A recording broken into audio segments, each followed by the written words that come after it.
Well, good morning, everyone. It is Monday, December the 17th, and I know we're getting all ready for the Christmas holiday season.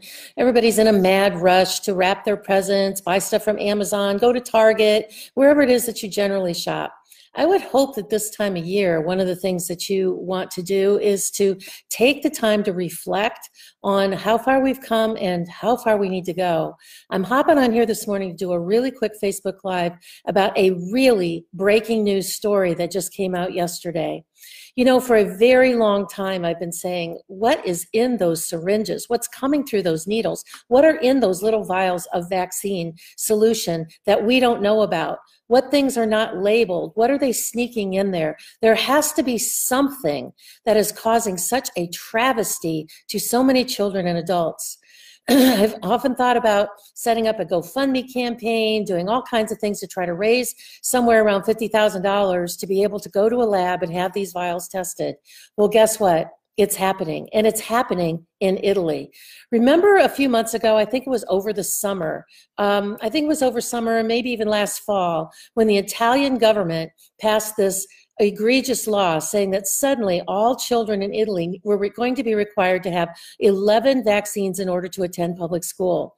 If you remember seeing the pictures, there were massive campaigns and marches and tens of thousands, maybe even hundreds of thousands of people marching in the street in various cities.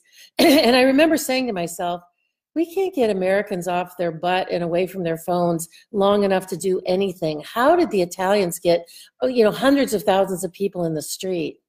Well, they did it. And not only did they do it, they took it to the ballot box and they voted out their government. They voted out the people that were forcing them to poison their children in exchange for a public education. Well, now there's the next step. that whole new government was formed. It's now called #Government of Change in Italy. And they are building up a big Twitter following, in Italian, of course, but you can use Google Translate to follow them and see what's going on. And then on December the 4th, just a couple of weeks ago, the new Italian government tossed out all 30 members of their health policy advisory board, saying we need fresh blood, new brains. We need people really looking at this vaccine issue from another perspective. I highly suspect that many of the people that were behind this have vaccine-injured children or grandchildren or nieces and nephews, and they just see the travesty behind this whole vaccination issue, and they're not going to stand up for it. There's a scientific research group called Corvelva, and on December the 13th, they received 10,000 euros, which is about a little over $11,000, from an Italian National Order of Biologists to start testing those vials of vaccines. And yesterday, they released their first report. They tested a vaccine called Infanrix-Hexa. Now, one thing you can always know, just as a crib sheet for you, anytime you see a vaccine that ends in the letters RIX, Infanrix, Pediarix, Shingrix, any of those sorts of vaccines, the RIX is a trademark name for GlaxoSmithKline. And almost all of those are nasty grams, man. They have usually more toxic adjuvants, more ingredients than their counterparts done by Santa Fe Pasteur, Aventis, or Merck. So I always recommend that to stay away from the GlaxoSmithKline, the RIX vaccines. And it just so happens that this group, Corvelva is just released their first study on Infanrix-Hexa, which is a 6-in-1 vaccine that's used internationally. It's really not used here in the United States, but it's used in Europe and all around the world because it's 6 vaccines all in once. It's DPT, polio, which is 3 strains of viruses, hepatitis B, and it also uses Haemophilus influenza B as a carrier molecule. So even though that's not specifically listed, there's really 7 vaccines in this nasty vaccine. And what Corvelva found, which was shocking, was that they found none of those antigens. They didn't find diphtheria, tetanus, or pertussis toxoid. They didn't find any traces of hep B surface antigen. And they didn't find any of the polio viruses. Instead, so what that means is that if you believe in vaccines and you believe that you get injected and you get this antibody that's supposed to protect you, if that shot contained none of the antigens to develop a protective antibody, ostensibly to protect you, then it is 100% all risk and absolutely zero benefit. But it's worse than that. They went on to say that not only did they not find any of the attributed vaccine antigens, they found traces of 65 chemical cross-contaminants that were in the machinery from making other vaccines. They found chemical toxins that they couldn't even identify. They found unrecognizable macromolecules, and they found various particles, proteins, foreign proteins of other bacteria that are either there from contamination or from not cleaning their equipment well enough before they made the next vaccine. This is one of the most egregious findings, and I really hope that Corvelva continues to do what they're doing, and their plan is to test every single vaccine that's on the market and release this type of report. Because what I'm thinking is how horrible this vaccine is, that it provides no benefit and all risk. Some of you may remember that back in 2009, there was a report that came from a leaked GlaxoSmithKline report from, I believe it was from an inside employee, that said there were 36 children that had died and more than 1,700 that had been injured in an international clinical trial from this Infanrix-Hexa, the 6-in-1 vaccine. So perhaps now we are doing finding a recompense for those children internationally.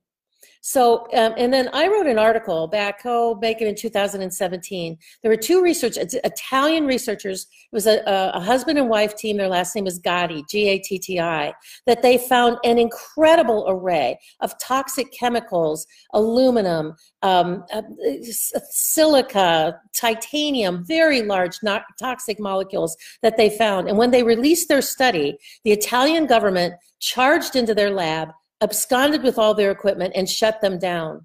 I hope that Corvelva has a larger support than that. I mean, the Gottis were kicked out of the business. They actually left, I believe they actually left the country because they couldn't operate their lab anymore. But that was before all of these changes started. So I wrote an article in 2017 that the link, you'll find it on this blog post, that goes back and shows all of, it's a link to the article that shows all of the stuff that the Gatti study found inside of these toxic vaccines that they found.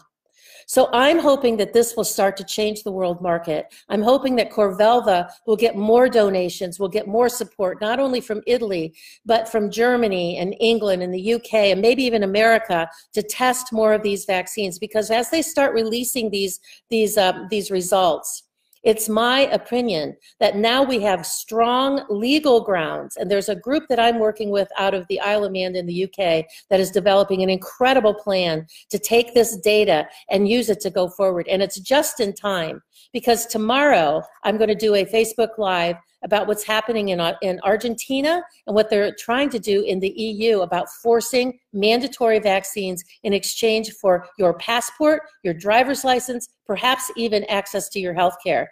And people, I've been saying this for at least 10 years now, that when they said, oh, how could they possibly enforce those mandates? That's how they could do it. Even here in the United States, your passport, driver's license renewal, access to your insurance, Medicare, Medicaid benefits. Now, just to be clear, none of that is happening yet here in the US, but the groundwork is being laid internationally, and that's why we need your support. That's why we need everybody here to like and share this article. Go to Vaxxter.com, sign up for our email list. This blog that I just gave you all this information is on the homepage of Vaxxter that will be going out in our email list today. It's available on the blog. I put the link to it right here, right below here on this Facebook Live. Like and share it. This is breaking international news that everybody needs to know about, irrespective of the fact that we're just 1 week away from Christmas. And after the first of the year, I'm going to get really disciplined about doing Facebook Lives on Tuesday morning at 10 a.m. And we're going to continue the conversation. We need you to support Vaxxter, and we need you to go to masteringvaccineinfo.com and get ready to sign up for the next boot camp training. Because of some personal difficulties with family health and things like that that have been on Matt's plate in the last couple of months, we're moving out the boot camp by a month. We're actually going to start the enrollment at the end of February, and the boot camp will be March and April, where we can give better time, better quality teaching and education to you. But for now, just all you need to do is go to Mastering Vaccine Info, get on our early announcement list. You'll be hearing a lot more about this after the first of the year. This is extremely important breaking news. You need to make comments below. The more comments that you put below, the more Facebook will boost us up to the top, because everybody's being censored. Green Med Info is being censored. National Vaccine Information Center is being censored. Mercola is being censored. We're being censored at Baxter, so we need your help. So for now, this morning, thank you for all being here. I know this was spontaneous, but it's really super important news. And I want to wish you guys a great week. I'll be back here tomorrow morning around 10 a.m. Eastern Standard Time for another important international update. So for now, be safe, be well, like and share, sign up for our email list, and sign up for the bootcamp waiting list. Talk to you tomorrow. Take care.